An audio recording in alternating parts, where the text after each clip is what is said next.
Hello everyone, myself Ganesh Maule. Welcome to our virtual classroom. Students, today we are going to see the information of the art. बघा विद्यार्थी मित्रांनो, आज आपण एक प्रकारे वेगळ्या प्रकारची माहिती मिळवणार आहोत किंवा वेगळ्या प्रकारची माहिती पाहणार आहोत.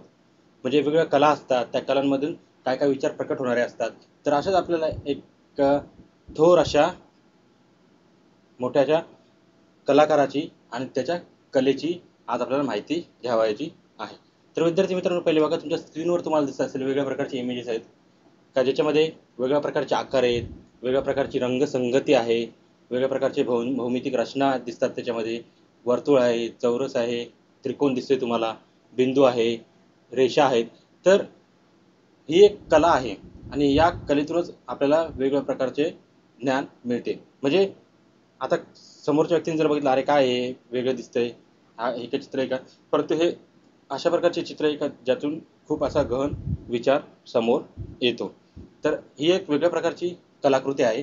तर ही जी कलाकृती आहे, या कलाकृतीबद्दलची माहिती आणि ही नेमकं कलाकृती काय आहे, नंतर त्यातून आपल्याला काय पाहायला मिळतं, कशा प्रकारचे विचार यातून मांडले गेलेले आहेत, ते याबद्दलचाच आपल्याला आज अभ्यास करायचा आहे किंवा त्यावरच आधारित आपल्याला एक आज पाठ पाहावायचा आहे. तर ही वेगळ्या प्रकारची एक कलाकृती आहे, चित्र आहे. तर हे कुठल्या प्रकारचे चित्र आहे ते देखील आपल्याला पाहायचं आहे. तर आपण सुरुवात करूया. आता बघा तुमच्या स्क्रीनवर दिसत असेल, आता हे जे व्यक्ती आहेत हे थोर असे चित्रकार होऊन गेलेले आहेत. आपल्या भारतीय कलेमधील एक नावाजलेलं नाव का, ज्यांच्याबद्दल आज आपल्याला शिकायचं आहे किंवा ज्यांच्याबद्दल, त्यांच्या कलेबद्दल आणि त्यांच्याबद्दल आज आपल्याला अभ्यास करायचा आहे. तर यांचं नाव आहे सय्यद हैदर रजा. हे एक चित्रकार होऊन गेलेले आहेत, महान असे चित्रकार आपल्या भारत देशामध्ये होऊन गेलेले आहेत. तर यांची जी कलाकृती आहे, ही कलाकृती कुठली, त्यांनी जी कलाकृती साकारली ती कशा प्रकारे वेगळ्या प्रकारची आहे, त्यातून त्यांना काय दर्शवायचं होतं, किंवा त्यांची जी कलाकृती आहे किंवा त्यांनी जे केलेलं कार्य आहे किंवा त्यांची ही जी कला आहे ही कशा प्रकारे वेगळ्या प्रकारची आहे, त्यातून त्यांना काय सांगायचं आहे किंवा कशा प्रकारे ती मांडली गेलेली आहे, हे सगळं आपल्याला आज या लेसनमध्ये, या पाठामध्ये पाहायचं आहे. तर यांचं नाव आहे सय्यद हैदर रजा आणि आपण जो पाठ पाहणार आहोत त्या पाठाचं नाव आहे रीडिंग वर्क ऑफ आर्ट्स. तत्पूर्वी बघा, जे हैदर रजा यांनी जे चित्र काढलेले होते ते चित्र कशा प्रकारचे होते, तर त्याच्यामध्ये वेगवेगळ्या प्रकारचे रंगसंगती होती, रंगसंगती आहे. नंतर त्याच्यामध्ये वेगवेगळ्या प्रकारच्या भौमितिक रचना आहेत, रेषा, बिंदू, आयत, आकार, वर्तुळ अशा प्रकारे आहेत. तर आपण पाहिल्यानंतर आपल्याला चित्र कसं पाहिजे असतं का, त्याच्यामध्ये निसर्ग असावं, झाड, वेली, फुलं, फळं, पक्षी, भौमितिक म्हणजे प्राकृतिक घटक, नदी, पर्वत अशा प्रकारचे म्हणजे नैसर्गिक असे चित्र असतात, ते आपण चित्र पाहतो. परंतु अशा प्रकारचे काय चित्र असतात का, जे पाहून समोरचा जो व्यक्ती असतो तो त्याच्यामध्ये मंत्रमुग्ध होऊन जातो. म्हणजे ते एक वेगळ्या प्रकारचे चित्र असतं का, ज्यातून काही भावना प्रकट होत असतात. तुमच्या स्क्रीनवर ते दिसतं का, अशा प्रकारचे चित्र असतात की त्यामध्ये काय होतं, लोक त्याच्यामध्ये गुंतून जातात. चित्राकडे पाहिल्यानंतर असं वाटतं की ते किती सुंदर दिसतात आणि त्याच्यामध्ये किती गहन विचार लपलेला आहे. तर अशाच प्रकारचे चित्र या जे सय्यद हैदर रजा आहे यांनी साकारलेले होते आणि ते कशा प्रकारे महान ठरले किंवा कशा प्रकारे महान आहेत या कलाकृतीमध्ये, ते आज आपण पाहणार आहोत. बघा, आपल्या धड्याचं नाव आहे unit 4.2 reading works of art, standard 9 subject English. आज आपण पार्ट 1 पाहत आहोत, पार्ट 2 सेकंड सेशनमध्ये पाहू. तर पूर्वी पहिले पाहताना हा जो लेसन आहे किंवा हा जो धडा आहे, या धड्याचे जे लेखिका आहेत त्यांचं नाव आहे आबा भागवत. त्यांच्याबद्दल थोडी माहिती घेऊ आपण. Bhagwat teachers art at Aksharnandan school in Pune. बघा, यांनी हे पुणे येथील अक्षरनंदन स्कूल इथे ते आर्ट हा विषय शिकवतात. Teachers art at Aksharnandan school in Pune. Graduated from Abhinav Mahavidyalaya. In 2004, she did master in painting from Academy of Art, University, San Francisco. म्हणजे बघा, हे जे आपल्या लेखिका आहेत या लेसनच्या, त्या देखील या कलेशी निगडीतच आहेत. त्यांनी देखील या कलेतून खूप काही ज्ञान घेतलेलं आहे, खूप ज्ञान घेतलेलं आणि दुसऱ्या देशामध्ये जाऊन त्यांनी काय केलेलं आहे, त्या गोष्टीचं किंवा या आर्ट्सबद्दलचं ज्ञान त्यांनी घेतलेलं आहे. त्यांचं नाव आहे आभा भागवत. त्यांनी हे जे पूर्ण सांगितलेलं आहे रजा यांच्याबद्दलची माहिती, ती खूप उपयुक्त अशी आहे. कारण का ही एक वेगळ्या प्रकारची कला आहे. कारण का आपण सर्वसामान्य माणसं कशी चित्र बघतात, परंतु ते चित्र कसे असतात, मूर्त स्वरूपात असतात. मूर्त स्वरूपात का ज्याच्यामध्ये वेगळ्या प्रकारचे जे नैसर्गिक घटक असतात ते असतात, म्हणजे सजीव घटक त्यामध्ये दिसून येतात. परंतु हैदर राजा यांची जी चित्र होते हे वेगळ्या प्रकारचे होते, मूर्तच्या विरुद्ध अमूर्त स्वरूपाचे होते. आता ते अमूर्त स्वरूपाचे असून देखील त्यांचे चित्र एवढे प्रसिद्ध का, तर ते आपल्याला आज पाहावायचं आहे. आणि मूर्त आणि अमूर्त हे कशा प्रकारे वेगळे आहे आणि त्यातून काय संबोधलं गेलेलं आहे ते देखील आपल्याला आज पाहावायचं आहे.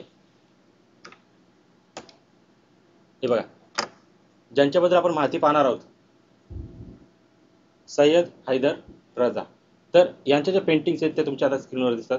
आता यांच्या पेंटिंग्समध्ये आपण पहिले पाहिलं की यांच्या ज्या पेंटिंग होत्या ह्या अबस्ट्रॅक्ट पेंटिंग आहेत, म्हणजे अमूर्त, म्हणजे त्याच्यामध्ये सजीव गोष्टी नसतात, अमूर्त स्वरूपाचे असतात. आणि याच्यामध्ये तुम्हाला दिसतंय का वेगळ्या प्रकारची रंगसंगती आहे, नंतर भौमितिक रचना आहेत, त्याच्यामध्ये रेषा आहे, वर्तुळ आहेत, आयत आहेत, चौकोन आहेत, त्रिकोण आहेत. म्हणजे अशा प्रकारची जी चित्र आहेत, या चित्रांवरूनच खूप सारा गहन विचार आपल्या मनामध्ये येतो आणि समोरच्या व्यक्तीला खूप काही हे चित्र सांगून जातात. तर अशाच प्रकारच्या चित्रांसाठी हे जे आपले सय्यद हैदर रजा आहेत हे प्रसिद्ध होते किंवा आहेत. तर आता हे झाले त्यांची पेंटिंग. आता या पेंटिंग नंतर आपण पाहणार आहोत या या लेसनमध्ये त्यांच्याबद्दल काय सांगितलं, त्यांच्या पेंटिंगबद्दल काय सांगितलं आहे ते आता आपण पाहणार आहोत. बघा, पहिला पॅराग्राफ बघूया. Reading works of R Syed Haider Raza. आता तुमच्या स्क्रीनवर तुम्हाला दिसते वेगवेगळ्या प्रकारचे इमेजेस दिसतात, त्याच्यामध्ये जिओमेट्रिक शेप्स आहेत, अबस्ट्रॅक्ट पेंटिंग आहे, कॅरेक्टरिस्टिक आहेत, हैदर रजा दिसतात तुम्हाला. तरी या ज्या पूर्ण पॅसेजमध्ये याबद्दलचीच माहिती दिलेली आहे, तर ती आपण पाहूया. चला. सय्यद हैदर रजा, पॉप्युलरली नोन ॲज रजा, was a renowned Indian artist. आता हे जे रजा आहेत ना, हे हैदर रजा हे एक प्रख्यात भारतीय कलाकार होऊन गेलेले आहेत आणि ते रजा या नावाने लोकप्रिय आहेत. कुठल्या रजा या नावाने ते लोकप्रिय आहेत. म्हणजे त्यांचे जे चित्र आहेत ते सर्वसाधारणपणे असणारे चित्र आहेत त्याच्याच निगडीत आहेत. Simple geometric shapes, striking colour combinations, captivating compositions. These are some of the characteristic features of his painting, and so are the color blue and orange. आता त्यांची जी कलाकृती आहे, या कलाकृतीशी निगडीत त्यांचे जे वैशिष्ट्य आहेत ते सांगितलेले आहेत. का कुठले सांगितलेले आहेत की सिंपल जिओमेट्रिक शेप्स. तुमच्या स्क्रीनवर दिसतात की त्यांच्या चित्रांमध्ये सिंपल जिओमेट्रिक शेप्स म्हणजे भौमितिक रचना होत्या. साध्या स्वरूपात असणाऱ्या ज्या सामान्य भौमितिक आकार आहेत ते त्यांच्या चित्रामध्ये दिसून येतात. जे आपण चित्र पाहिले पूर्वी त्याच्यामध्ये भौमितिक रचना असलेले वेगवेगळे आकृत्या त्यामध्ये दिसून येतात. बघा, जिओमेट्रिक शेप्स दिलेले, त्याच्यामध्ये स्क्वेअर आहे, रेक्टँगल आहे, सर्कल आहे, ओव्हल, ट्रायंगल, हे सगळे दिलेले आहेत आणि हेच त्यांच्या चित्रामध्ये जास्त दिसून येतात आणि वैशिष्ट्यांमध्ये हे देखील येतं. पुढे सांगितलेलं आहे striking colour combination, captivating compositions. These are some of the characteristic features of his painting. म्हणजे त्यांच्या चित्राचे काय वैशिष्ट्य सांगितलेले आहेत का त्यामध्ये सांगितलं त्यांनी की भौमितिक आकार, वेदक रंगसंगती, म्हणजे रंगसंगती, एकच रंग नाही तर त्या रंगामध्ये रंग मिसळून रंग तयार होतात, तशा प्रकारची रंगसंगती त्यांच्या चित्रामध्ये दिसून येते. आकर्षक रचना असतात, ही त्यांच्या चित्राची वैशिष्ट्य होती. त्याच प्रकारे शेवटी सांगितलेलं आहे so are the colour blue and orange. आणि त्यांच्या चित्रांमध्ये जास्तीत जास्त कुठल्या कलरचा वापर केलेला आहे, तो रंगांचा वापर गेलेला आहे ब्ल्यू आणि ऑरेंज, म्हणजे निळा आणि नारंगी. त्याचे निळा आणि नारंगी आहेत हे दोन रंग, जे केशरी, या रंगांचा त्यांच्या चित्रामध्ये जास्तीत जास्त उपयोग केलेला आहे. तुमच्या स्क्रीनवर दिसत असेल त्यांची चित्र दिसतात, त्या चित्रामध्ये आपल्याला दिसतो का नारंगी कलर म्हणजे केशरी कलर आणि निळा कलर या दोन कलरचा जास्तीत जास्त उपयोग त्यांच्या चित्रांमध्ये केलेला आपल्याला दिसून येतो. You will find them in almost all his paintings. म्हणजे हे दोन जे रंग आहेत हे जास्तीत जास्त त्यांच्या चित्रांमध्ये वापर केलेला आपल्याला दिसून येतं. None of his painting depicts life like human figures or copies of sense from his environment. म्हणजे इथे काय सांगितलेलं आहे की none of his painting depicts life like human figures or copies of scenes from his environment. म्हणजे त्यांच्या चित्रांबद्दल सांगितलेलं आहे की त्याच्या चित्रामध्ये सजीव मानवी आकृती किंवा सभोवतालच्या देखाव्याचे दर्शन घडवित नाही. म्हणजे त्यांचे चित्र आहेत हे त्यांच्या चित्रामध्ये जिओमेट्रिकल शेप्स, रंगांची रंगसंगती, वेगवेगळ्या प्रकारचे आकार हे दिसून येतो. मानवी सजीव किंवा भौगोलिक परिस्थिती, बाजूची भौगोलिक स्थिती किंवा नैसर्गिक स्थिती यावर त्यांचे चित्र आधारित नव्हते किंवा नाहीत. His paintings belongs to the abstract style of paintings. त्यांची जी चित्र आहेत ना हे ॲब्स्ट्रॅक्ट स्वरूपाचे म्हणजे अमूर्त स्वरूपाचे त्यांची चित्र आहेत. तर त्यांची चित्र आहेत हे चित्र ॲब्स्ट्रॅक्ट म्हणजे अमूर्त या रंगकृतीच्या शैलीत मोडणारी आहेत. Such paintings are not inspired by any external factor. म्हणजे त्यांची जी चित्र आहेत ती चित्र बाह्य घटकांशी प्रभावित झालेली नसतात. बाह्य घटक म्हणजे वेगवेगळ्या प्रकारचे घटक, म्हणजे आपण बोलतो निसर्ग वगैरे या घटकांशी त्यांची जे चित्र आहेत ते निगडीत नव्हती. ही ॲब्स्ट्रॅक्ट म्हणजे अमूर्त स्वरूपाची त्यांचे चित्र आहेत. Are not inspired by any external factors.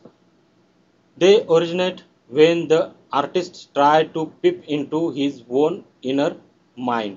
आता इथे त्यांनी सांगितलेलं आहे का त्यांचे जे चित्र आहे हे कसे होते, एक्स्ट्रॅक्ट फॅक्टरवर आधारित नव्हते, परंतु त्यांचे जे चित्र होते हे कोणतेही कलाकार आपल्या स्वतःच्या अंतरांगातून डोकावून पाहतो त्यातूनही साकार होतात. आणि ते जे चित्र काढलेले असतात त्यांनी जे ॲब्स्ट्रॅक्ट पेंटिंग आहेत हे जो कलाकार आहे त्या कलाकाराच्या अंतर्मनातून अंतरंगातून ते चित्र साकार झालेले असतात.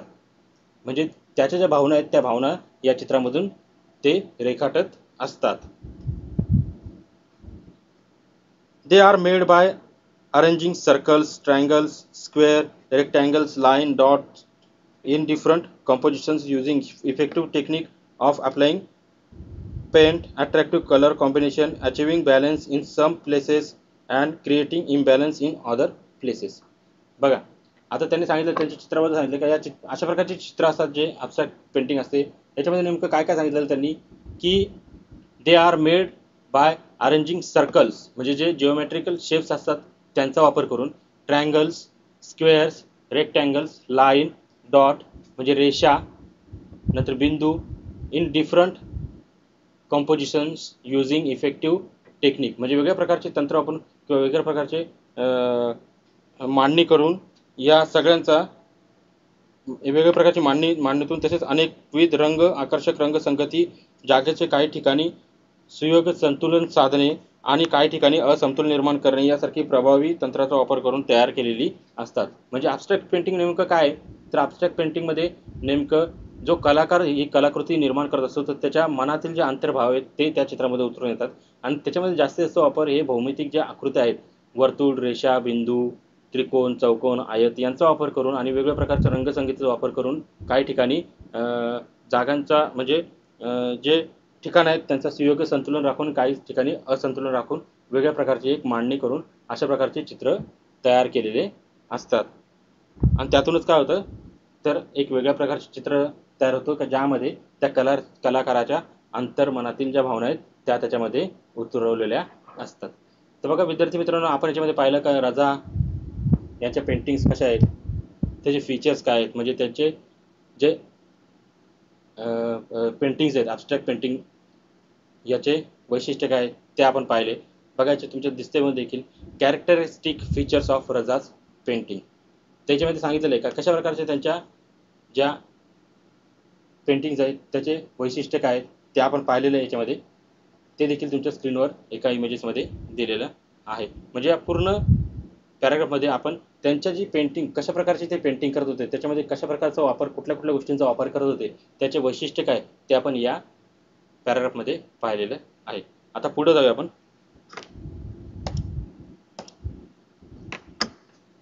बघा इथे पण तुम्हाला वेगवेगळ्या प्रकारच्या पेंटिंग्स दिसतात. रजा found his paintings through his study of Indian art and it's heritage. आता रजा यांना त्यांनी हे जे चित्र काढलेले आहेत किंवा त्यांचे जे पेंटिंग्स आहेत, तर त्यांनी हे कुठून सुरुवात केली किंवा त्यांना हे असं कुठून सुचलं, तर ते इथे सांगितलेलं आहे की भारतीय कला आणि तिचा वारसा, सांस्कृतिक संदर्भ आणि तत्वज्ञान याच्या अभ्यासातून रजा यांना आपली चित्रे कलाकृती गवसली. म्हणजे हे जे जे रजा आहेत त्यांनी जे याच्या कलाकृती साकारलेल्या आहेत, तर त्याच्यामध्ये त्यांनी अभ्यास केला होता. तर कसला?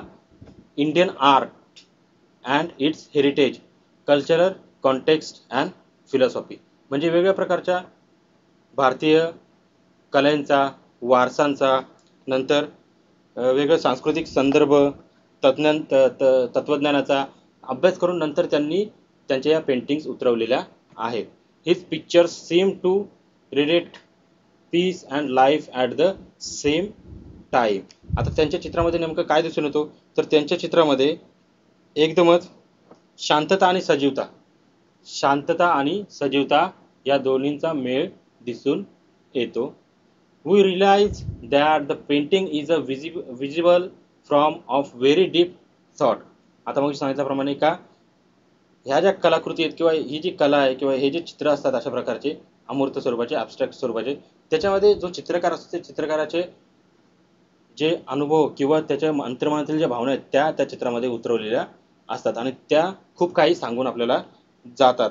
तर इथे सांगितलेलं आहे की त्यांची चित्रे पाहून खूप गहन विचार यातून मांडलेला आहे हे आपल्याला जाणवते. म्हणजे नुसतं बघितल्यावर नाही का त्याच्यातून आपल्याला समजतं का हा याच्यामध्ये यांच्या भावना त्याच्यामध्ये त्यांनी उतरवलेल्या आहेत किंवा त्यांना नेमकं याच्यातून काय सांगायचे, कुठल्या प्रकारचा विचार मांडायचे ते त्यातून आपल्याला समजून येतो. म्हणजे अशा प्रकारचे वेगवेगळ्या प्रकारचे गहन विचार त्यांनी त्यांच्या चित्रातून मांडलेले आहेत.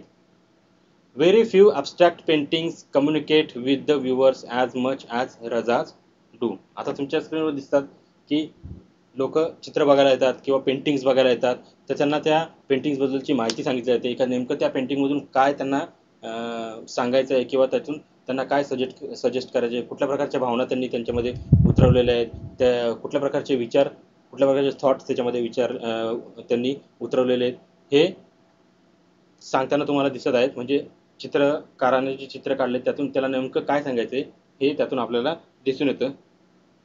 रजांची चित्र आहेत तसे खूप कमी चित्रे असतात जी अशा प्रकारे रसिकांशी संवाद साधू शकतात. म्हणजे आपण चित्र एखादं बघायला गेलो तर आपण हा सुंदर डोंगर आहे, सुंदर नदी आहे, परंतु ते चित्र तसं नसतं.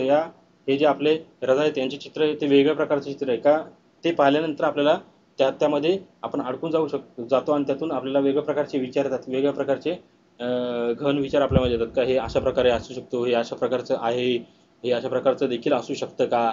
म्हणजे त्यातील ज्या गोष्टी त्यांना सांगायच्या आहेत, जे त्यांना त्यातून सांगायचं आहे ते समोरच्या जो पाहणारा जो दर्शक आहे त्याच्या मनामध्ये ते उतरवले जातात किंवा दर्शक त्या चित्राकडे पाहून त्याच्याशी संवाद साधत असतो. म्हणजे हा हे अशा प्रकारे आहे, हे अशा प्रकारे आहे किंवा यातून हे सांगण्याचा प्रयत्न केलेला आहे.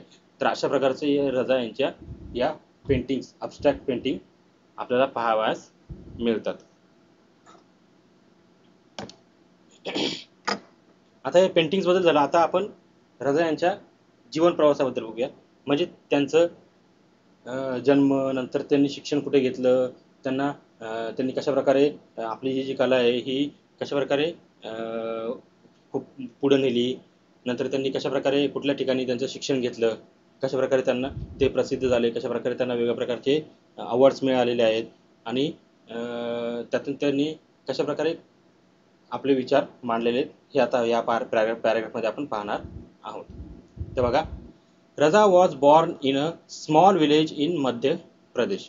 बघा, रजा यांचा जन्म कुठे झालेला आहे, तर मध्य प्रदेशातील एका छोट्या गावामध्ये त्यांचा जन्म झालेला होता. He began to paint from the age of 12. म्हणजे ते 12 वर्षाचे असतानापासूनचं ते चित्र रेखाटायचे. म्हणजे चित्रकलेचा वेळ किंवा चित्रकलेची आवड त्यांना लहानपणापासूनच होती. He studied art at the चित्रकला महाविद्यालया ॲट नागपूर. त्यांनी शिक्षण कुठे घ्यायला सुरुवात केली, इथे सांगितलं आहे की 12 वर्षापासून त्यांना चित्रकलेची सुरुवात केली होती, म्हणजे त्यांना लहानपणापासून आवड होती. त्यांनी नागपूरच्या चित्रकला महाविद्यालयातून सुरुवात केली आपल्या शिक्षणाला. नंतर पुढे ते देन ॲट द जे school of art in Mumbai. नंतर त्यांनी आपलं जे शिक्षण आहे पुढचं कलेबद्दलचं, चित्रकलेचं, ते त्यांनी मुंबई येथील J arts of J school of art Mumbai येथे त्यांनी शिक्षण घेतले. Later he went to France to study art. नंतर त्यांनी पहिले नागपूर नंतर मुंबई, मुंबईवरून नंतर मग आर्ट्सबद्दलचं अधिक ज्ञान घेण्यासाठी किंवा अधिक अभ्यास करण्यासाठी ते कुठे गेले? फ्रान्सला गेले. After a few year he decided to settle in France. मग काही वर्षानंतर त्यांनी ठरवलं का आपण इथंच सेटल व्हावं किंवा इथलेच रहिवाशी व्हावे. नंतर ते फ्रान्सला गेले. काही वर्षानंतर त्यांनी फ्रान्स येथे स्थायिक व्हायचे ठरवले. After a few years he decided to settle in France. His wife was French. आता त्यांची जी पत्नी होती ही फ्रेंचच होती. ते तिकडचे स्थायिक झाले असल्यामुळे त्यांनी तिकडंच त्यांचं विवाहाबद्दलचं जे असेल म्हणजे त्यांचं लग्न हे देखील तिकडंच झालं आणि तिथल्याच फ्रान्सचीच त्यांची वाईफ होती. तुमच्या स्क्रीनवर सगळं दिसतंय का नागपूरचं त्यांचं जे महाविद्यालय चित्रकला महाविद्यालय ते दिसतंय. नंतर जे स्कूल ऑफ आर्ट आहे. नंतर त्यांची जी पत्नी आहे फ्रान्समध्ये त्यांनी ते सेटल झाल्यानंतर लग्न केलं तर त्यांची जी पत्नी आहे ती देखील तुम्हाला दिसते. His wife was French.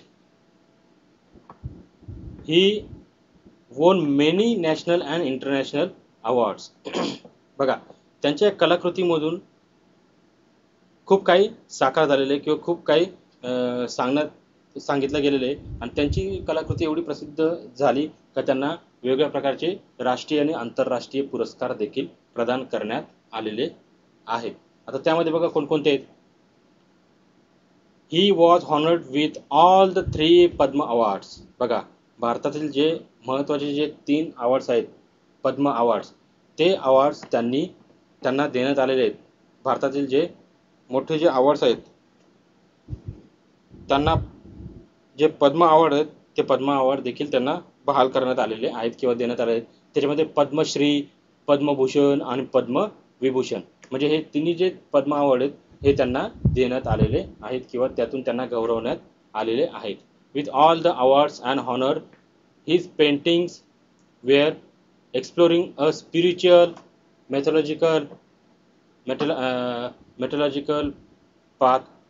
Gradually, the bindu or point came to be the care of his painting. बघितलं काय म्हणतात का त्यांचे जे वेगवेगळ्या प्रकारचे अवॉर्ड्स दिले गेलेले आहेत त्यातून नंतर सांगितलंय का his paintings were exploring a spiritual physical path.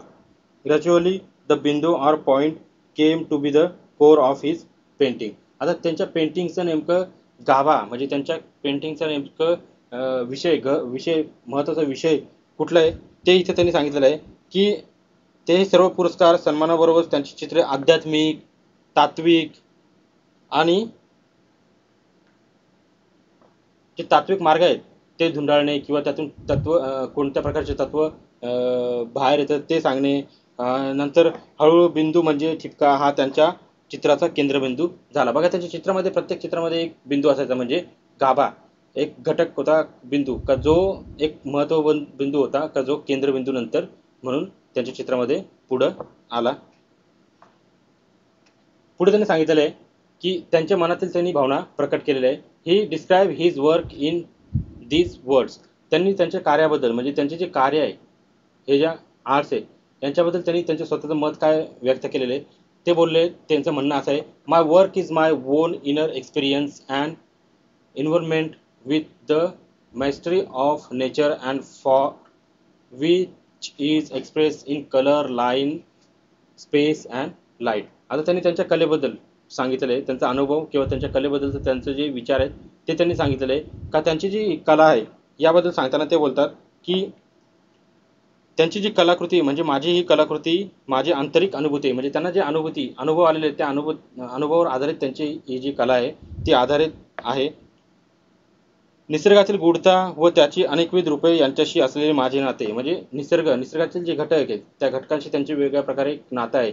ते नातं व त्याचे अनेकविध रूपं असलेली त्यांचे नाते, रंग, रेषा म्हणजे कलर्स, लाईन, स्पेस म्हणजे जागा, अँड लाईट आणि प्रकाश, यातून त्यांनी त्यांचे चित्र व्यक्त करण्याचा प्रयत्न केलेला आहे. म्हणजे अशा प्रकारे वेगळ्या गोष्टीतून त्यांनी त्यांची चित्र जगापुढं मांडण्याचा प्रयत्न केलेला आहे. का त्यांचे इनर थिंग्स, त्यांचे जे मनातील जे भावना आहेत, अनुभव आहेत, ते त्यांनी प्रकट करण्याचा प्रयत्न यातून केलेला आहे. तुमच्या स्क्रीनवर दिसतंय बघा. या पूर्ण पॅराग्राफबद्दल सांगितलेलं आहे का त्यांचे शिक्षण, नंतर शिक्षण घेतल्यानंतर ते फ्रान्सला, पहिले नागपूरवरून मुंबईवरून फ्रान्स, नंतर मग त्यांना वेगळ्या प्रकारचे काय देण्यात आले, तर अवॉर्ड्स देण्यात आले. पद्मविभूषण आणि पद्मश्री हे तिन्ही पद्म जे अवॉर्ड्स आहेत भारतातील महत्त्वाचे, ते त्यांना प्रदान करण्यात आले. नंतर त्यांच्या चित्राबद्दलची माहिती, त्यांचे जे चित्र आहेत त्याबद्दलची माहिती सांगितली का कशा प्रकारे ते बिंदू हे केंद्रबिंदू कशा प्रकारे ठरले हे सांगितलं गेलेले आहे. नंतर त्यांच्या चित्राबद्दलचं त्यांचं मत काय आहे ते देखील यामध्ये सांगितलेलं आहे. आता आपण पुढे पाहूया.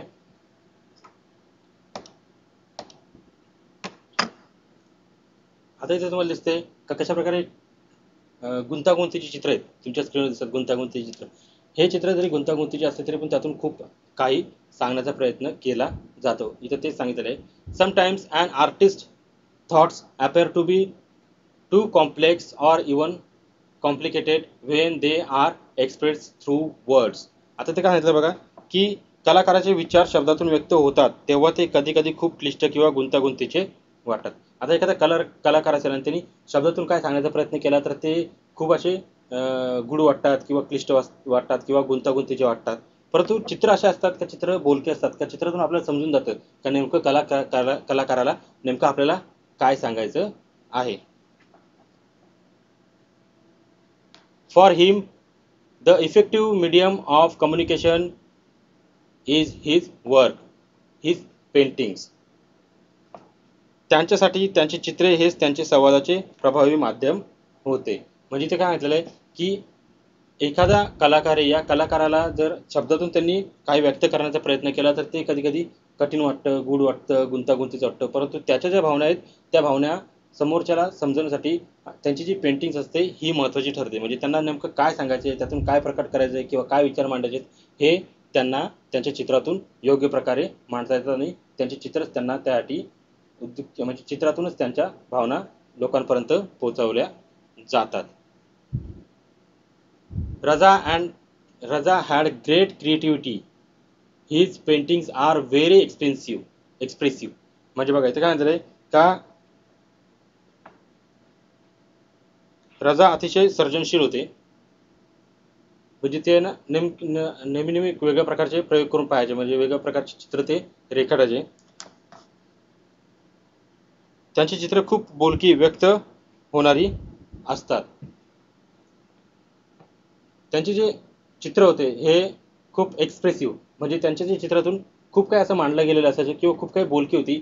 तर समोरचा जो दर्शक आहे, जो पाहणार आहे, त्याला समजायचं का नेमकं रजा यांना या चित्रातून काय दर्शवायचं आहे किंवा त्यांनी या चित्रातून काय मांडण्याचा, कुठले विचार मांडण्याचा प्रयत्न केलेला आहे हे समोरच्या दर्शकाला, जो पाहणार असेल त्याला समजून यायचं. म्हणजे त्यातून खूप काही सांगितलं जायचं, खूप असं काही व्यक्त केलं जायचं, बोलकी अशी चित्रे त्यांची असायची. This great artist passed away on 23rd July 2016 at the age of 94. तशा थोर अशा चित्रकाराचं मृत्यू केव्हा झाला तर वयाच्या 94 वर्षी त्यांनी जगाचा निरोप घेतला. म्हणजे ते मृत्युमुखी पावले किंवा मृत्युमुखी पडले. The great artist passed away on 23rd July 2016 at the age of 94. म्हणजे 94 वर्षी त्यांनी जगाचा निरोप घेतला. Living behind a legacy of sensitive paintings. आता ते जरी गेले असले तरी पण त्यांच्या ज्या पेंटिंग्स आहेत त्या अमर आहेत किंवा त्यांचे जे चित्र आहेत त्या का ज्यातून जगाला वेगळ्या प्रकारची कला समजली, लोकांना त्यातून वेगळ्या प्रकारचं ज्ञान मिळालं. तर अशा प्रकारचे त्यांनी त्यांचं ज्ञान या जगासाठी सोडून गेले. म्हणजे त्यांनी अशा असामान्य रचना रेखाटणाऱ्या या थोर कलाकाराने आपल्या संवेदनशील कलाकृतीचा वारसा म्हणजे रेषा, रंगाच्या रंगसंगती, अलौकिक रचनाच्या माध्यमातून मागं ठेवला. म्हणजे जरी ते गेले तरी पण त्यांची जी कलाकृती रेखाटण्याची जी पद्धत होती म्हणजे रंगसंगती, आकार, नंतर त्याच प्रकारे रेषा, त्यांच्या रचना यातून त्यांनी त्याचा जो वारसा होता कलाकृतीचा तो त्यांनी जगासाठी ठेवला. म्हणजे ते जरी मृत्युमुखी पडले असले तरी पण त्यांच्या ज्या गोष्टी आहेत, त्यांची जी कला आहे ही आपल्यामध्ये नेहमी तशीच राहणार का जेणेकरून त्यांची आपल्याला आठवण येत राहील. तर बघा विद्यार्थी मित्रांनो, हा जो पहिला पार्ट आहे या पहिल्या पार्टमध्ये आपण नेमकी कुठल्या प्रकारची कला आहे का जी आपण पाहिली ते आपण पाहिलं म्हणजे ॲब्स्ट्रॅक्ट पेंटिंग. आता ही जी सुरुवात आहे ॲब्स्ट्रॅक्ट पेंटिंगची ही भारतामध्ये कशा प्रकारे सुरुवात झाली किंवा प्रसिद्ध कोणामुळे झाली हे आपण पाहिलं का ज्यांचं नाव आहे सय्यद हैदर रजा. त्यांच्या चित्राची म्हणजे ॲब्स्ट्रॅक्ट पेंटिंगची जी पेंटिंग त्याची जे वैशिष्ट्य आहे ते वैशिष्ट्य आपण पाहिली.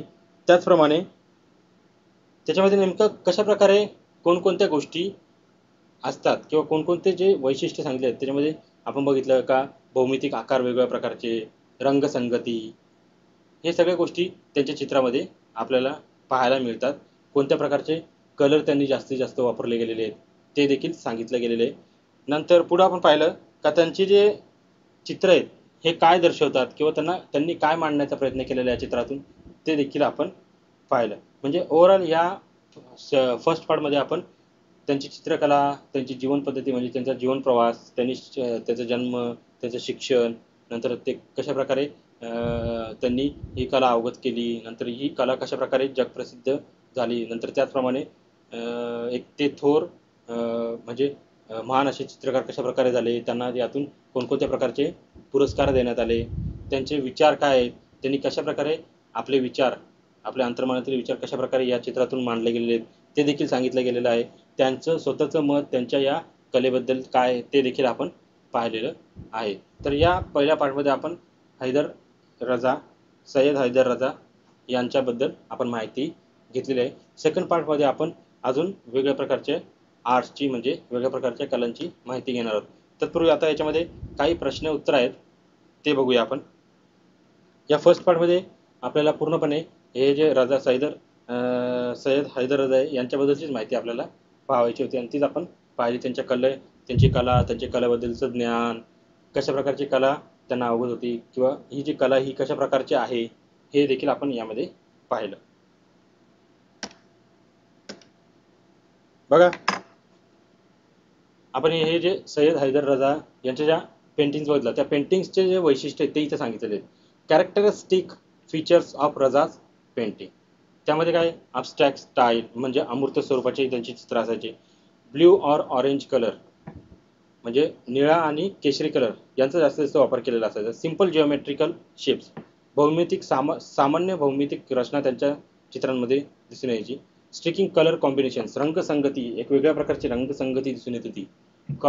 कॅप्टिव्हिंग compositions Bindu or point core of painting म्हणजे केंद्रबिंदू एक टिपका तो देखील त्यांच्या चित्रामध्ये नेहमी असायचा किंवा केंद्रबिंदू त्यांच्या चित्राचा कोणता असायचा ते देखील आपल्याला समजून यायचं. हे कॅरेक्टरिस्टिक त्यांच्या चित्रांचे म्हणजे त्यांच्या ॲब्स्ट्रॅक्ट पेंटिंगचे आपल्याला दिसून येतात. आता त्याच्यामध्ये काही प्रश्न आहेत. या प्रश्नामध्ये काय सांगितलेलं आहे की हा जो फर्स्ट पार्ट आहे या फर्स्ट पार्टमध्ये काही प्रश्न आहेत त्यांची उत्तरं आपल्याला पाहिजेत.